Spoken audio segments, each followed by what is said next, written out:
বিৰছা মুণ্ডাৰ নামত প্ৰধানমন্ত্ৰী ডাঙৰীয়াই উৎসৰ্গ কৰা ধৰতী আবা জনজাতীয় গ্ৰাম উৎকৰ্ষ যোজনা আৰু তাৰ বিষয়ে আলোচনা কৰিবলৈ আজি আমি ইয়াত সমবেত হৈছো যে ভাৰতৰ সম্পদৰ ওপৰত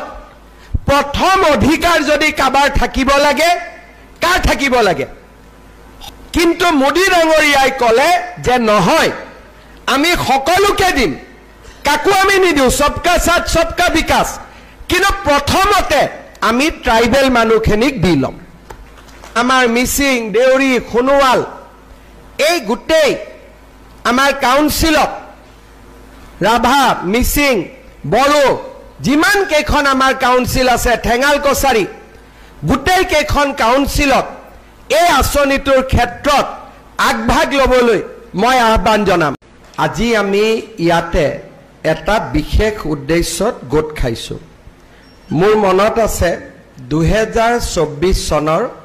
15 নৱেম্বৰ তাৰিখে ঝাৰখণ্ডত প্ৰধানমন্ত্ৰী নৰেন্দ্ৰ মোদী ডাঙৰীয়াই ধৰতী আবা জনজাতীয় গাঁও উৎকৰ্ষ অভিযান আৰম্ভ কৰিছিল সিদিনাখন মোৰো সৌভাগ্য হৈছিল এই সভাত উপস্থিত থকাৰ স্কিমটো মই বুজিবলৈ চেষ্টা কৰিছিলো যে এই আঁচনিটো আসলতে কি আমি যদি হিসাব কৰি চাওঁ আমাৰ ভাৰতবৰ্ষত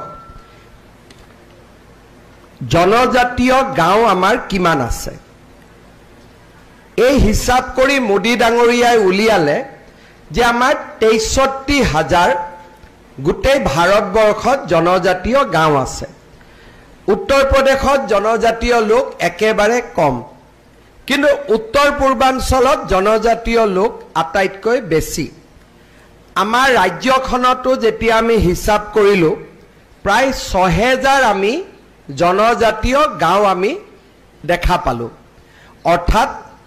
য'ত নেকি 20% নন ট্ৰাইবেল আছে আৰু তাতকৈ বেছি ট্ৰাইবেল আছে অসমত সাধাৰণতে এখন গাঁৱত কেতিয়াবা ট্ৰাইবেলো থাকে নন ট্ৰাইবেলো থাকে জনজাতীয় অজনজাতীয় কিন্তু মোটামুটি আমি হিসাব কৰি সকলো ধৰণৰ জনজাতীয় লোকক সামৰি আমি ৬০০০ গাঁও আমি দেখা পালো এতিয়া মোদী ডাঙৰীয়াৰ লক্ষ্য হ'ল যে আমাৰ ভাৰতবৰ্ষৰ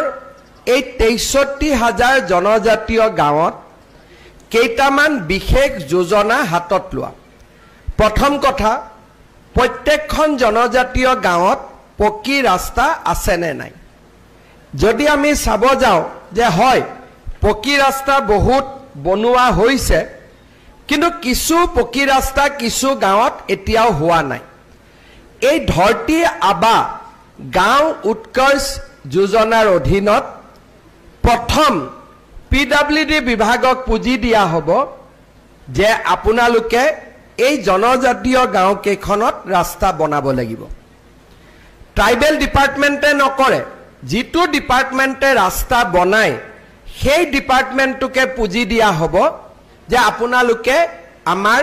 জনজাতীয় গাঁৱৰ ৰাস্তাখিনি আগতে বনাই দিয়ক তাৰ পিছত হিসাব কৰা হ'ব যে প্ৰত্যেক ৬৩,০০০ জনজাতীয় গাঁৱত ইলেক্ট্ৰিচিটি আছে নে নাই বোলে আছে কিন্তু ৫,০০০ গাঁৱত ইলেক্ট্ৰিচিটি নাই তেতিয়া চৰকাৰে বিশেষ পুঁজিৰ জৰিয়তে এই নথকা ৫,০০০ গাঁৱত ইলেক্ট্ৰিচিটিৰ ব্যৱস্থা কৰিব জল জীৱন মিছন আঁচনি প্ৰত্যেকখন জনজাতীয় গাঁৱত হৈছে নে নাই বোলে নাই হোৱা তেতিয়ালে সেই গাঁও কেইখন বিচাৰি উলিয়াই তাতে আমি গাঁও নিৰ্মাণ কৰিব লাগিব অংগনবাদী কেন্দ্ৰ আছে নে নাই বোলে ১,০০০ গাঁৱত অংগনবাদী কেন্দ্ৰ নাই অংগনবাদী কেন্দ্ৰ বনাব লাগিব LP স্কুল আছে নে নাই বোলে নাই LP স্কুল বনাব লাগিব হাই স্কুল আছে নে নাই বোলে নাই ৩খন ৪খন গাঁৱৰ মাজত হাই স্কুল আছে কিন্তু জনজাতীয় গাঁৱৰ পৰা হাই স্কুলখন দূৰত তাত হোস্টেল বনাব লাগিব অকল জনজাতীয় ল'ৰা ছোৱালী যাতে সেই হোস্টেলত থাকিব পাৰে তাৰ পিছত ইয়াত আহিব যে প্ৰত্যেকখন ট্ৰাইবেল গাঁৱত বা জনজাতীয় গাঁৱত ফোনৰ লাইন গৈছে নে নাই মোবাইল ফোন পায় নে নাপায় বোলে সকলোতে পায় কিন্তু 2000 গাঁৱত নেটৱৰ্ক নাই সেই 2000 গাঁৱত প্ৰথমতে নেটৱৰ্ক বনাব লাগিব তাৰ পিছত ৰাস্তা হল স্কুল হল টেলিফোন হল হস্পিটালৰ সুবিধা হল স্কুলৰ হোষ্টেল হল অংগনবাদী কেন্দ্ৰ হল ইয়াৰ পিছত চাব যে মোদী ডাঙৰীয়াৰ আঁচনিবোৰ পাইছে নে নাই প্ৰধানমন্ত্ৰী আৱাস যোজনাৰ ঘৰ সকলোৱে পাইছে নে নাই পাবলগীয়া মানুহখিনি বোলে নহয় জিঅ' টেগিং নহলেই জিঅ' টেগিং কৰক আৰু সেই 63000 গাঁৱত যিসকল জনজাতীয় লোকে ঘৰ পাব লাগে তেওঁলোকক ঘৰ দিয়াৰ ব্যৱস্থা কৰক তাৰ পিছত আহিব যে আয়ুষ্মান ভাৰতৰ কাৰ্ড সকলোৰে লগত আছে নে নাই বোলে নাই আমি দিব লাগিব তাৰ পিছত ৰেশন কাৰ্ড সকলোৰে লগত আছে নে নাই বোলে ৰেশন কাৰ্ড নাই কাৰণে চাউলো পোৱা নাই আমি ৰেশন কাৰ্ড দিব লাগিব ঠিক এই ধৰণে Aadhaar card ration card Ayushman Bharat card জাতিগত প্ৰমাণপত্ৰ Kisan credit card PM Kisan আঁচনি জনধন একাউণ্ট প্ৰধানমন্ত্ৰী জীৱন জ্যোতি বীমা সুৰক্ষা বীমা আৰু আমাৰ MGNREGA এই গোটেইবিলাক আঁচনি আমি সেচুৰেশন কৰিব লাগিব তাৰমানে গাঁৱৰ প্ৰত্যেকে পাব লাগিব যোনে পাবৰ কাৰণে উপযুক্ত এইখিনিয়ে হল ধৰতি আবা আমাৰ জনজাতীয় গ্ৰাম উৎকৰ্ষ যোজনা তাৰমানে জনজাতীয় গাঁৱত সামাজিক কামো কৰিব লাগিব আৰু ব্যক্তিগত কামখিনিও কৰি দিব লাগিব ইয়াৰ লগত অসমত আমি যোগ কৰিব পাৰো যে প্ৰত্যেকখন জনজাতীয় গাঁৱত পাবলগীয়া মানুহখিনিয়ে অৰুণোদয় পালে নে নাই আমি তাত যোগ কৰিব পাৰো বোলে আত্মসহায়ক গোটৰ 10000 টকাৰ কাৰণে নিৰ্বাচিত হল নে নাই যদি ৰেশন কাৰ্ড পাইছে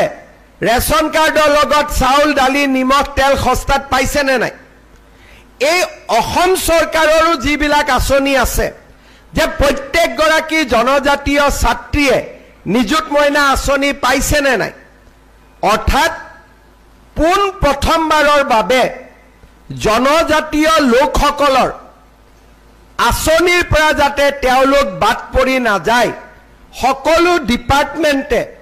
এই গাঁওকেইখনৰ উন্নয়নৰ বাবে জপিয়াই পৰিব আৰু এইটোৱে হৈছে বিৰছা মুণ্ডাৰ নামত প্ৰধানমন্ত্ৰী ডাঙৰীয়াই উৎসৰ্গ কৰা ধৰতি আবা জনজাতীয় গ্ৰাম উৎকৰ্ষ যোজনা আৰু তাৰ বিষয়ে আলোচনা কৰিবলৈ আজি আমি ইয়াত সমবেত হৈছো যেতিয়া কংগ্ৰেছ চৰকাৰ আছিলে প্ৰধানমন্ত্ৰী মনমোহন সিঙৰ দিনত এটা আয়োগ গঠন হৈছিলে সেই আয়োগটোৰ নাম আছিলে সচ্চাৰ আয়োগ দিল্লী উচ্চ ন্যায়ালয়ৰ এজন ৰিটায়াৰ্ড জাজে এই আয়োগটো নিৰ্মাণ কৰিছিল মনমোহন সিং আৰু কংগ্ৰেছ চৰকাৰৰ ওচৰত এই আয়োগৰ প্ৰতিবেদন দাখিল হৈছিল তেতিয়া কংগ্ৰেছ চৰকাৰে এটা কথা কৈছিল যে ভাৰতৰ সম্পদৰ ওপৰত প্ৰথম অধিকাৰ সংখ্যালঘু ৰাইজৰ আছে আৰু সেই কাৰণে তেতিয়া এই ধৰণৰ এটা কাৰ্যসূচী আৰম্ভ কৰা হৈছিল আৰু বাজেটৰ 10% ধন সংখ্যালঘু গাঁৱত বিনিয়োগ কৰিবৰ কাৰণে ভাৰত চৰকাৰে টকা পঠিয়াইছিল অসমতো আহিছিল তেতিয়া আমি মাইনৰিটি গাঁওবিলাকত ITI কৰিছিল ডাঙৰ ডাঙৰ স্কুল কৰিছিল হাজাৰ হাজাৰ লোকক সেই সময়ৰ ইন্দিৰা আৱাস যোজনাৰ ঘৰ দিয়া হৈছিল অংগনবাদী কেন্দ্ৰ বনোৱা হৈছিল আৰু সেই আঁচনিটোৰ নাম আছিল প্ৰধানমন্ত্ৰী জন কল্যাণ যোজনা আমাৰ চৰকাৰ আহিলে আমি কলো যে ভাৰতৰ সম্পদৰ ওপৰত প্ৰথম অধিকাৰ যদি কাবাৰ থাকিব লাগে, কাৰ থাকিব লাগে? সংখ্যালঘু লোকসকলৰ নে ভূমিপুত্ৰসকলৰ? সংখ্যালঘু লোকজনকো যদি মই সোধো, অসমত যদি এজন মই মুছলমান মানুহকো মাতি আনি সোধো যে মোৰ লগত 1 টকা আছে, প্ৰথমত মই কাক দিম? তেওঁ ক'ব যে প্ৰথমতে ট্ৰাইবেল মানুহখিনিক দিয়ক, কাৰণ তেওঁলোক অসমৰ ভূমিপুত্ৰ। ক'বনে নাই? কিন্তু এই সামান্য কথাখিনি কংগ্ৰেছ চৰকাৰে বুজা নাছিল আৰু তেওঁলোকে কৈছিল যে নহয়, যদি চৰকাৰৰ লগত 1 টকা আছে প্ৰথমতে সংখ্যালঘু মানুহখিনিক দিয়ক। কিন্তু মোদী ডাঙৰীয়াই ক'লে যে নহয়, আমি সকলোকে দিম, কাকো আমি নিদিওঁ, সবকা সাথ সবকা বিকাশ, কিন্তু প্ৰথমতে আমি ট্ৰাইবেল মানুহখিনিক দি ল'ম। এইটো হ'ল মোদী ডাঙৰীয়া। আৰু সেই কাৰণে এই আঁচনিটোৰ বিষয়ে আলোচনা কৰিবলৈ আজি আমি ইয়াতে সমবেত হৈছোঁ। আমাৰ অসমত জনজাতীয় লোকসকলক আমি বিভিন্ন স্বায়ত্তশাসিত পৰিষদ দিছোঁ। আমাৰ স্বায়ত্তশাসিত পৰিষদৰ ইলেকশ্যন হয়, প্ৰত্যেক গাঁৱত এজন MSC থাকে বা জনজাতীয় লোকসকল কাউন্সিলটোৰ লগত জড়িত হৈ থাকে। এতিয়া এইবাৰ কাউন্সিলৰ পুঁজি সামান্য, ৰাস্তা বনাব নোৱাৰে, আৱাস যোজনাৰ ঘৰ বনাব নোৱাৰে, সমূহীয়া কাম কৰে। কিন্তু এই আঁচনিটোৰ সুবিধা লৈ আমি কাউন্সিল ৰাজ্য চৰকাৰে লগ লাগি প্ৰত্যেকখন ট্ৰাইবেল গাঁৱত ৰাস্তা বনাব পাৰোঁ, ইলেক্ট্ৰিচিটি দিব পাৰোঁ, খোৱা পানী দিব পাৰোঁ, অংগনবাদী কেন্দ্ৰ মডেল বনাব পাৰোঁ, চৰকাৰী হোষ্টেল বনাব পাৰোঁ, আৰু সকলো ব্যক্তিকে PM কিষাণ, সকলো ব্যক্তিকে আয়ুষ্মান ভাৰত, আয়ুষ্মান অসম, সকলো ব্যক্তিকে অৰুণোদয়, সকলো মহিলাকে মহিলা উদ্যমিতা, এই আঁচনিবিলাক আমি দিব পাৰোঁ। সাধাৰণতে আমি যেতিয়া লিষ্ট বনাওঁ, আমি গাঁও গাঁও লিষ্ট বনাওঁ, কিন্তু এইবাৰ লিষ্ট বনাওঁতে এই আঁচনিটোৰ অধীনত লগত এটা অৰ্ডাৰ আহিব যে বেলেগত লিষ্ট বনাব, কিন্তু ট্ৰাইবেল ভিলেজত 100% কৰি দিব। এইটো হ'ল পাৰ্থক্য। আৰু এইটোৱে হ'ল ধৰতী আবা জনজাতীয় উৎকৰ্ষ যোজনা। এই যোজনাটো আৰম্ভ হৈছে 5 বছৰৰ ভিতৰত অসমৰ প্ৰতিখন জনজাতীয় গাঁৱলৈ পৰিৱৰ্তন আহিব লাগিব। উন্নয়ন আৰু বিকাশ দুৰন্ত গতিত আগুৱাই যাব লাগিব। আৰু ইয়াৰ নেতৃত্ব এতিয়া এইটো আপোনালোকৰ অধিকাৰ হ'ল